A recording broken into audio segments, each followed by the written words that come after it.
I really like this exercise because it's something you can do anywhere rather easily. So simply be aware where your tongue is at this moment and place the tip of your tongue so that it rests as lightly as possible where the upper middle teeth meet the gum. So just at the gum line. And the interesting thing here is as lightly as possible, because usually you'll find that if you're getting tense, the tongue will start pushing a bit. And if the mind starts wandering, the tongue starts flapping a little bit as we subvocalize. So simply letting the tongue touch there allows us to focus inwards a little bit. And you can do this with your eyes open, with your eyes closed, while you're engaged in your sports or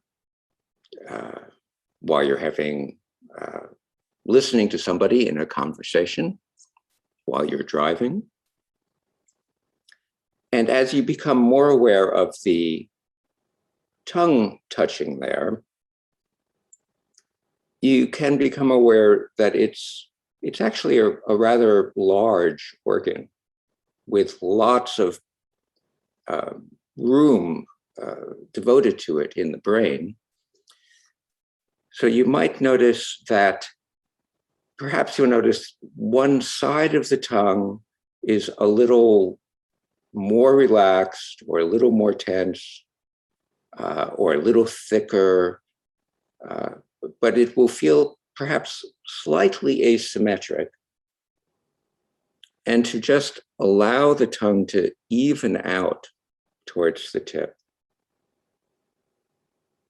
so that you feel the whole tip of the tongue projecting back along the sides, along the top of the tongue, underneath the tongue, where it connects with the lower jaw, all the way back towards the throat. Just letting the tongue rest helps let the mind rest.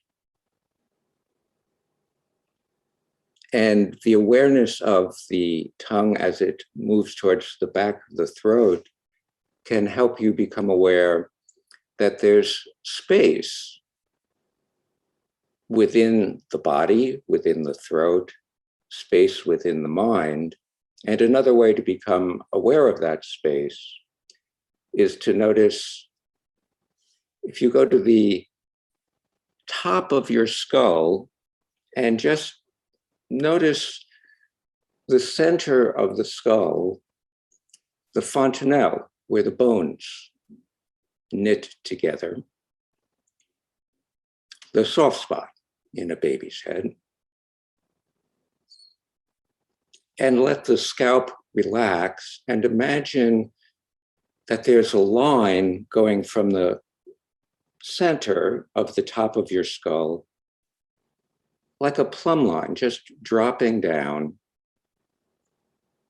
through the brain, through the center of the brain, midbrain, lower brain, down through the throat.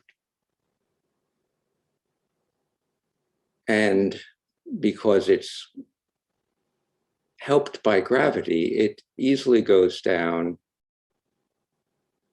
until it reaches the center of the chest, the center of the heart and lungs, and continues going down through all the internal organs until it reaches the base of your torso. in between the anus and the genitals, so the body can rest, supported by that axis. And while you're aware of the axis going straight up and down through the body, you can also be aware, imagine that there's a line that goes from your navel, from your belly button, parallel to the ground, straight back to your spine. It's an acupuncture point on the spine called life's gate. And where that horizontal axis from belly button to spine intersects the vertical axis from skull to bottom of the torso, there's your center of gravity. And if you can't quite locate it, that's all right. But just to orient towards that center and to raise the inquiry, so where is that center? And to be aware that at the center of the center, there's a point.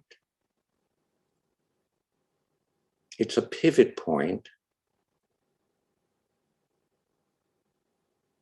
And from that pivot point, even though it's infinitely small, like all mathematical points, it actually has 0 dimensions. And because it has 0 dimensions, being the center of the center, you can pivot to move in any direction that you need to, that fits the situation, or just settle in that center and rest and restore, and know that that center is always with you, whether you're aware of it or not. Rest, restore, and continue on in a relaxed fashion, drawing on the center of your very being.